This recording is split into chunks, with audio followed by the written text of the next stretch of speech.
Hello everyone and welcome to Mountain Lake Journal. I'm Tom Halleck. This week we're just about 3 weeks away from the midterm elections. There is a record number of women running for the House of Representatives and Senate this year, including here in northern New York, where for the first time all three of the candidates running for the 21st District House seat are women. Democrat Tedra Cobb and Green Party candidate Lynn Kahn are both challenging the Republican incumbent Elise Stefanik, who made history by becoming the youngest woman ever elected to Congress at the age of 30 back in 2014. Now, this fall, she's seeking a third term. Leading up to Election Day, we will be hosting a debate among all three of the candidates coming up in 2 weeks. And we've asked the candidates to sit down with us for profiles to help voters heading to the polls on November 6th. We have been joined in recent weeks by both challengers, Tedra Cobb and Lynn Kahn. You can find those interviews online at mountainlake.org. And this week, our guest is the incumbent, Elise Stefanik. And Congresswoman Stefanik joins us. Welcome. Great to be back here. So as you're running for a third term now, why don't you talk about a few of your major accomplishments in your first two terms? Sure. So I am so excited to be running on my record of results, and that's a stark contrast with my opponent who's running on resistance. One of my proudest results is leading the New York delegation on a bipartisan basis to save Fort Drum. As you remember, Tom, Fort Drum was facing significant cuts because of defense sequestration, and Fort Drum is the largest economic driver, largest single site employer in this district. So the fact that we were able to fight back against those cuts, that's significant. I also am excited about our economic improvements in the district, fighting for jobs and manufacturers, as well as making sure that our students have the educational tools they need to fulfill those jobs. If you look at the unemployment rates in each of the counties that I represent, unemployment has actually gone down in each of the 12 counties since I've taken office. Wages are up in each of the 12 counties, and I continue to focus on U.S.-Canadian trade, and I think the update of NAFTA, which is so historic and has such an impact on this district, that's great news for our economy, for our manufacturers, and for North Country farmers. So those are all examples of bipartisan victories and results for our region. And we'll talk a little more about NAFTA and the economy. If you're elected to a third term, what's your top priority? So I think continuing to focus on agriculture and job creation is going to be really important for a district like mine, particularly for North Country farmers, whether it's seasonal, for example, apple orchards, or whether it's year-round like dairy. They've gone through a crisis over the past few years. Dairy, we're hopeful with the updated NAFTA that they have greater access, obviously, to Canada, so that will help address the low milk prices. But I also think we need to update our labor workforce when it comes to agricultural. Year-round labor for dairy farms and seasonal workers, the H-2A visa program, which isn't working and there's lots of delays. And I also want to continue to focus on jobs in our region. We need to continue promoting this region, promoting tourism, promoting U.S.-Canadian trade, making sure that our border policy understands our partnership with Canada. And talking about jobs, the economy's doing great. Unemployment's near a record low. The stock market is setting records. Is it happening here in the North Country? Is the North Country seeing a lot of the economic benefits that other parts of the country are seeing? You know, I think we are, especially compared to when I first took office. One of the challenges we have in New York State is we are a very high-tax state. We're not competitive in terms of starting a business or raising a family here. And I think a lot of that has to do with Governor Cuomo's failed policies in Albany. My opponent is funded by Governor Cuomo. This is a stark contrast in how we're approaching this. I do think we are seeing economic growth. And what I've tried to focus on is working with the specific small businesses, employers, and manufacturers to address their concerns. So in this region, for example, working with Bombardier and Novabus to make sure they have what they need in terms of an infrastructure bill, in terms of that certainty when it comes to our highway funding. Working with the medical device manufacturers, which are big employers in this district, like AngioDynamics and C.R. Bard. I led the effort to repeal the medical device tax. That relates to jobs and protecting good-paying jobs in our district. But we can always do more, and I think we should continue to focus on the economy. Are people better off? I think people are better off. As I said, wages are up across this district. Unfortunately, we're still losing population, and I think that has to do with the failed leadership of the state and how uncompetitive we are. I've been critical of the governor's policies in terms of pushing his mandates onto the counties, how that ties into our taxes here, and why it's tough for families and small businesses to stay in New York. But I think working with the president, the country is better off. Our economy is doing very well. Unemployment is lower, frankly, than it's ever been in my lifetime. You can't get as low unemployment unless you go back to the 1960s. I was born in the mid-1980s, so it's very exciting. And I think we're going through a transition into what a 21st century workforce looks like, and making sure that our education actually is a pipeline for those jobs. And should President Trump get credit for that? I think he does deserve credit. Every president is responsible for economic indicators and economic results, and I think this president has earned high marks when it comes to growing the economy, when it comes to addressing unemployment, when it comes to wages. Do you think this election is going to be a referendum on Donald Trump? I think in some ways it will be in response to President Trump's success, but I also hope it's a response to Congress's success. There's a lot of focus in the media on sometimes the infighting and gridlock, but if you actually look at it, 80% of the bills we've passed are bipartisan. We've reformed the VA system. We've provided continuity in terms of government funding, updated trade deals, invested in our military. That was something that was a big challenge under the Obama administration. And on a local level, I'm very excited that my results are very localized, whether it's funding the Lake Champlain Basin program, whether it's leading on countering invasive species. So that's exciting, and we're getting a lot of support across party lines. You said you have had differences with the president. You sometimes don't like what he says or he tweets, but you support him. I do. I voted for President Trump. I will stand up when I disagree. There are policies that I've disagreed with, as well as rhetoric that I've disagreed with. I think we need to do more to encourage young women to run for office. I've been very focused on that. I think it's exciting in our race that we have 3 women who are running for Congress. That's historic for this district, and probably one of the only districts in the country where we have 3 congressional candidates in one race.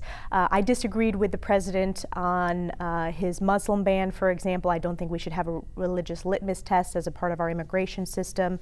And I disagreed with provisions in the tax plan that didn't take into account how high taxed we are in New York State, not preserving the state and local tax deduction. You voted against his tax bill. I did. That's an example of being independent and standing up for New York, standing up for the North Country in Congress. But what would you say to the critics who say you haven't spoken out forcibly enough in opposition to the president when he sends offensive tweets, or last week when he mimicked Dr. Blasey Ford at that rally? They say by not being more outspoken, you and other Republicans are in a way justifying his behavior.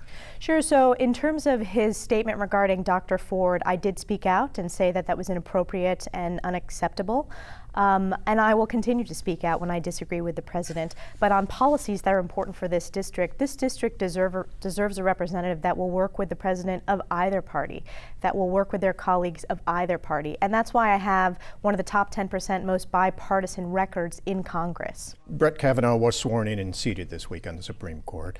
The president this week now says that the accusations by Dr. Blasey Ford were, in his words, a hoax. Some of your Republican colleagues have put out statements after Judge Kavanaugh was confirmed, condemning Democrats for what they call a despicable smear campaign and character assassination in trying to derail the nomination. Do you share those sentiments? I share the sentiments of Susan Collins. I am not in the Senate. I am not privy to the FBI investigation, but I respect my Senate colleagues for being thoughtful in their advise and consent role. I was very concerned about how politicized the process was. I think there were process fouls that were significant. I think Senator Feinstein should have turned over the information to her colleagues on the Senate Judiciary Committee so that this could have been addressed as part of the initial FBI investigation. I was appreciative and I supported the additional FBI investigation. This would be the 7th FBI investigation that Justice Kavanaugh has undergone. I certainly don't support impeaching Justice Kavanaugh. I think this is a chapter of American history and history of the Senate that was highly politicized, highly partisan, and a broken process. And I hope they update the process and the rules of how senators conduct themselves, in the sense that if you have information, you're required to turn it over to the bipartisan investigators that are part of the Senate Judiciary Committee that work with both parties. Do you believe that Brett Kavanaugh belongs on the Supreme Court? I do. Do you believe Dr. Blasey Ford and her testimony that he sexually assaulted her? I think she was very credible. I think she is a victim of sexual assault. I agree with Senator Collins that I do not believe that Justice Kavanaugh was the assailant. Did his demeanor before the Senate Judiciary Committee raise questions for you about his partisanship or his competency as a judge, his impartiality? So I think if you look at Justice Kavanaugh's record, he has a very strong record of being apolitical in his role on the D.C. Circuit. And I was pleased in his event at the White House, he said that he intends to be a very apolitical justice, and that's important. So I support Justice Kavanaugh. I think the process was broken. I think there were very partisan political attacks, and I do not think we should impeach Justice Kavanaugh. NAFTA, do you applaud the deal? I do. This is a big, big win for our region. It's something that the president has talked about, and I was very concerned about utilizing tariffs as a negotiating tool and the negative impact that's had on the district. That's an example where I've spoken out against the president, but I do think the fact that we have a three-country agreement that's updated, that expands access for our dairy farmers, that's a third rail in Canadian politics. So the fact that they were able to eventually come to the table on that issue, that's a huge benefit for our district. It's a big win for North Country farmers and dairy farmers specifically who have struggled. So I think it's a win, and I think it's a bipartisan win. As you know, Tom, I've led multiple delegations to Canada with the former member Bill Owens, with the North Country Chamber of Commerce, both to Montreal and Ottawa, and there was a lot of fear that we were not going to get ultimately to an updated NAFTA, and there was a lot of fear that this agreement would be ripped up. That would have very negative impacts on our region. Is the vote a year and a half ago for the American Health Care Act, is that the most significant vote you've ever taken? I've taken a lot of significant votes in Congress. I think that was a significant vote. I think fully funding the military is a significant vote that I've taken. Every vote has an impact on people I represent, so I'm very thoughtful about every vote. Obviously, there are people who have very strong positions on Obamacare, or they don't like Obamacare, and I continue to hear that in this district. I continue to hear from constituents who are seeing their health care costs increase, their premiums go up. There was recently a study that came out, if you compare 2008 premiums, which were on average a little over $300, to today, which is on average $1,200, that shows how much healthcare costs have gone up. So we have a broken healthcare system. While that failed in the Senate, I've been very proud to have some of the largest bipartisan fixes to the Affordable Care Act to update Obamacare. The medical device tax passed the House, but it hasn't gone anywhere in the Senate. So we successfully suspended the medical device tax, so delayed it, which is really important. I stand for a full repeal of the medical device tax. That has caused healthcare costs to increase, but it's also important for jobs in this district. The biggest fix to Obamacare that was actually signed into law by President Obama is the repeal of the auto enrollment mandate, which is a bill I introduced. We also voted to repeal the health insurance tax. But I also am very excited about solutions moving forward. I'm a big supporter of associated health plans, allowing small businesses to pool together to increase their purchasing power, giving people greater flexibility to purchase healthcare plans across state lines, focusing on community health centers. I led the effort to reauthorize the community health center funding, which is significant in this district, given the number of community health centers. Your most vocal critics, though, will say that given Medicaid, the stop of the growth of the program in 2020, that people who are getting coverage now may very well lose that coverage. They said tens of thousands of people could end up losing their coverage or have to pay a lot more, including people they worry who have pre-existing conditions. So we should absolutely cover everyone with pre-existing conditions. When it comes to the Medicaid expansion discussion, as you know, in Congress there was a divide among my colleagues. Some people wanted to end the Medicaid expansion immediately. I disagreed with that. I think from a state like New York, which has chosen to expand Medicaid, we need to ensure that there is an adequate approach and safety net and funding that meets the needs of that population. So I do not support pulling the rug out from under. I think there needs to be a ramp down approach to modernize our Medicaid system. New York pays more per Medicaid than any other state in the country. And I think we can make sure that we're addressing waste, fraud, and abuse. We can make sure that we're providing the best quality care by also cutting costs and making sure that every dollar goes directly to providing that health care. Are you doing any second guessing of the campaign? You've run it at all at this point. Some of the TV ads went negative pretty early. You've been called out for some of the claims in those ads on the number of tax increases that Tedra Cobb actually voted for. Do you stand by the ads? I do stand by the ads. This is a really important contrast in this race. My opponent has voted multiple times for tax increases. Many refer to you as a rising star within the Republican Party. Where do you see yourself in the next few years? Will you seek a leadership position? Would you ever look to follow in the footsteps of your mentor, Paul Ryan? Would you ever consider a run for this U.S. Senate or governor? This is a hard job, being a member of Congress, and this is a big district, so I'm very committed to doing this job. I have been approached to run for leadership. I am not interested in running for leadership in the House. I think it's important to have to really focus on my district and to have an independent record, and that's what I'm most proud of, my perception, if you will, that I do have an independent record, that I'm willing to be bipartisan, and I lead by being bipartisan. And I also stand up when I think that members of my own party are not taking the right position. So I appreciate being viewed as a rising star. I'm glad that I'm bringing some youthful energy to this job and to Congress, where the average age is 60.